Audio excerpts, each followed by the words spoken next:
நயன்தாரா ஆவணப்படத்தில் அனுமதியின்றி சந்திரமுகி பட காட்சிகளை பயன்படுத்த தடை கோரிய வழக்கில் நயன்தாரா ஆவணப்படத்திற்கு மீண்டும் சிக்கல் எழுந்திருக்கிறது. கூடுதல் விவரங்களை செய்தியாளர் கிருஷ்ணமூர்த்தி வழங்க கேட்கலாம். கிருஷ்ணமூர்த்தி, இந்த வழக்கு தொடர்பான விவரங்கள்.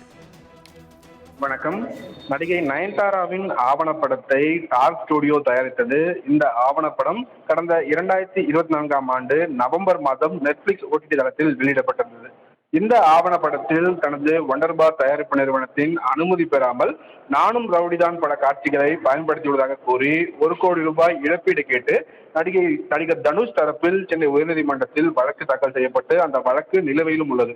இந்த நிலையில் நயன்தாரா ஆவணப்படத்தில் அனுமதி பெறாமல் சந்திரமுகி பட காட்சிகளை பயன்படுத்தியுள்ளதாக குற்றம் சாட்டி படத்தின் பதிப்புரிமை பெற்றுள்ள AP இன்டர்நேஷனல் நிறுவனத்தின் சார்பில் சென்னை உயர்நீதிமன்றத்தில் வழக்கு ஒன்று தாக்கல் செய்யப்பட்டுள்ளது.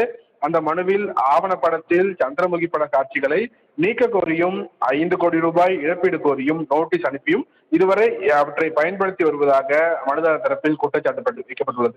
ஆவணப்படத்தில் சந்திரமுகி பட காட்சிகளை பயன்படுத்த தடை விதிக்க வேண்டும் எனவும், ஆவணப்படத்தில் உள்ள காட்சிகளை நீக்க வேண்டும் எனவும், ஆவணப்படத்தின் மூலம் ஈட்டிய லாப கணக்கை சமர்ப்பிக்க உத்தரவிட வேண்டும் என்று மனுவில் கூறப்பட்டுள்ளது.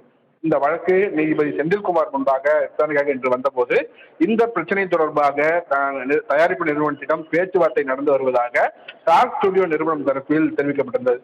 ஆனால் மனுதாரர் தரப்பில் பேச்சுவார்த்தை நடந்து வருவதாக இதுவரை எந்த ஒரு தகவலும் இல்லை எனவும், இந்த வழக்கில் இன்னும் அவர்கள் தரப்பில் பதில் மனுவே தாக்கல் செய்யப்படவில்லை என்று வழக்கறிஞர்கள் தெரிவித்திருந்தார்.